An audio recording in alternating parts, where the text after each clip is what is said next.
Keyforge Players! Salve a tutti! In questo video vi andremo a presentare una nuova piattaforma per giocare online, ovvero Keep Tournaments. Mi raccomando, guardate il video fino alla fine, perché nella end card vi spiegherò come fare se avete dubbi o suggerimenti. Ma prima di iniziare lasciateci un subscribe al canale YouTube e un mi piace alla pagina Facebook che ci aiuta un sacco. Fatto? Bene, tuffiamoci a pesce allora. Vai!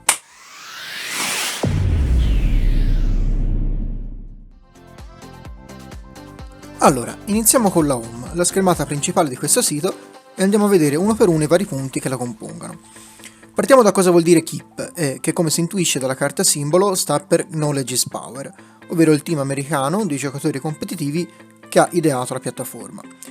Come secondo punto leggiamo Global Chainbound, e qui si introduce subito una delle maggiori novità rispetto a Crucible, ovvero la possibilità di accumulare vincoli sul proprio mazzo partendo tutti da zero. E scalare quindi la classifica che possiamo vedere nella sezione Leaderboard. Come vedete, oltre a quella dei Chainbound abbiamo anche la classifica Adaptive, perché, ebbene sì, è anche possibile giocare Adaptive su Keep. Come vedete tutti questi mazzi rimandano alla rispettiva pagina di doc, che è una cosa molto comoda. Tornando alla home abbiamo il link al server Discord di Keep, che è diviso in tanti canali, ognuno con la sua funzione. Una sezione intera è dedicata ai mondiali online 2020 di Shadows World. Infatti l'obiettivo più grande in cantiere in questo momento è l'organizzazione di una rassegna mondiale che possa rimpiazzare l'evento ufficiale che, come sapete, è stato posticipato a causa della pandemia. Su Discord potete leggere e partecipare a tutte le discussioni sull'argomento e l'inizio, come vediamo già dalla home, è previsto per il 2 maggio. Passiamo ora a uno dei punti forti della piattaforma, ovvero l'integrazione nativa con il tracker, che ricordiamo non è più disponibile su Crucible ma sarà presente solamente qui. Per quelli che ancora non lo conoscono andiamo ad esplorare in cosa consiste il tracker.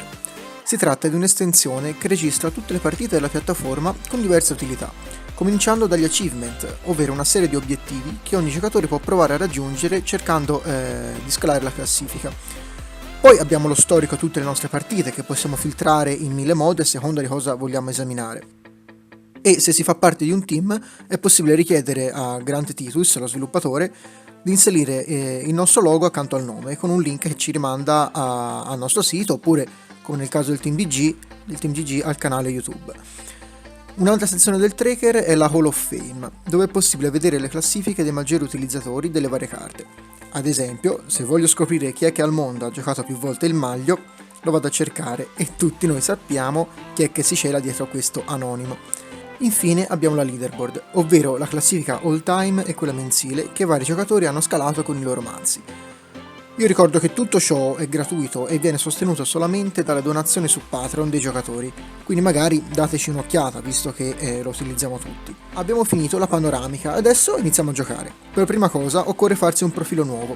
Il consiglio è di chiamarlo identico a quello che avete su Crucible, in questo modo il profilo del tracker sarà lo stesso e non dovrete ricominciare da zero. Io chiaramente l'ho già fatto e quindi logo. Come vedete la sezione profilo è quasi uguale a quella di Crucible. È possibile scegliere di non tenere traccia sul tracker, cambiare lo sfondo e le impostazioni dei prompt in game. Per adesso non è possibile cambiare la dimensione delle carte, ma verrà inserito in seguito. Come anche la possibilità di cambiare l'immagine profilo che per adesso viene assegnata di default con le varie immagini delle case. Prima di giocare dobbiamo ovviamente importare tutti i nostri mazzi, perché se qualcuno ancora non l'avesse capito si sta parlando di un sito distaccato da Crucible, ok? Quindi c'è bisogno di importare di nuovo tutti i mazzi. Il sistema è sempre lo stesso, quindi incollando il link dal Master Vault del proprio mazzo. Adesso siamo finalmente pronti a giocare e da Play possiamo vedere come le modalità di gioco sono attualmente 3: Chainbound, Free Play, che non tiene conto i vincoli come è adesso su Crucible, e Adaptive.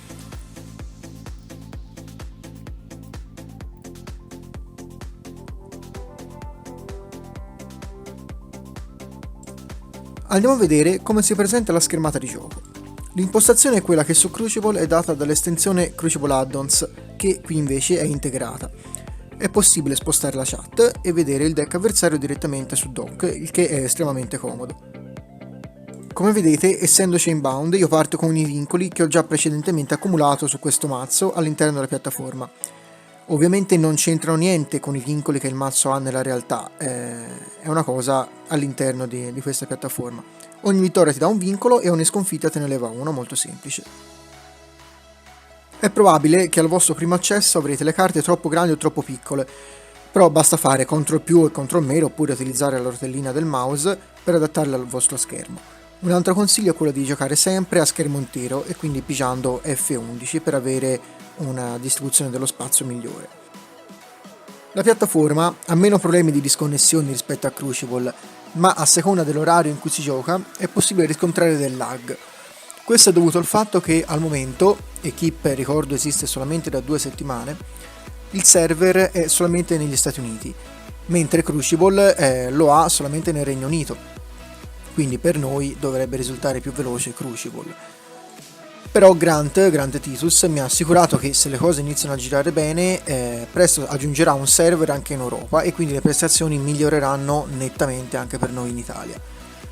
Un'altra cosa interessante è la possibilità di cambiare in corsa lo sfondo della schermata di gioco e nel prossimo futuro, attenzione, sarà possibile inserire dalla sezione profilo un URL, quindi un link di un'immagine personalizzata per avere uno sfondo unico tutto tuo, proprio come ho inserito io su Crucible, però tramite estensioni esterne, quindi sarà una cosa integrata all'interno della piattaforma e questo è utilissimo soprattutto per gli streamer che potranno personalizzare e rendere anche più godibile la propria esperienza di gioco.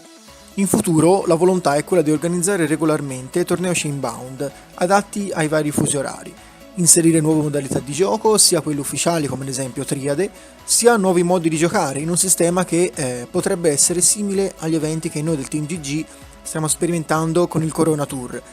E se non sapete di cosa parlo, fatevi un giro sulla nostra pagina Facebook e vedete gli eventi che stiamo organizzando 2 o 3 volte a settimana. Anticipo già una vostra domanda. Gli sviluppatori hanno provato a contattare Fantasy Flight per collaborare e rendere questa piattaforma ufficiale, ma gli hanno risposto che per motivi legali loro non possono neanche parlare con chi sta utilizzando i loro prodotti coperti da copyright, quindi tutto ciò rimarrà su base volontaria, non c'è possibilità che diventi ufficiale. E siccome Grant mi ha detto che non ha intenzione di inserire banner pubblicitari, l'unico modo che abbiamo noi per sostenere il progetto è tramite donazioni e tramite appunto la diffusione di questa piattaforma, quindi la pubblicità. Per ultimo mi sono lasciato quella che personalmente ritengo la novità più bella di Keep, ovvero la modalità Adaptive, la mia preferita. Come vedete, alla fine della prima partita vengono automaticamente invertiti i mazzi senza bisogno di ricreare la stanza e in caso di uno pari, quindi lo stesso mazzo ha vinto sia nelle mie mani sia nelle mani dell'avversario, il sistema gestisce in automatico anche l'asta dei vincoli in maniera semplice ed efficace, come potete vedere. Alla fine dell'incontro il vincitore appare immediatamente nella leaderboard dell'Adaptive e anche questo penso sia un incentivo niente male per divertirsi ancora di più mentre si testa i mazzi. Quindi ragazzi, questo era Keep Tournaments. In accordo con Grant Titus, lo sviluppatore, la sezione commenti di questo video servirà per raccogliere tutte le idee, i suggerimenti, le domande della community italiana alla quale sarà felice di rispondere. Quindi mi raccomando ragazzi, condividete al massimo questo link e come sempre iscrivetevi al canale e lasciateci un mi piace alla pagina Facebook che ci date veramente un bel supporto. Grazie e alla prossima. Ciao ciao!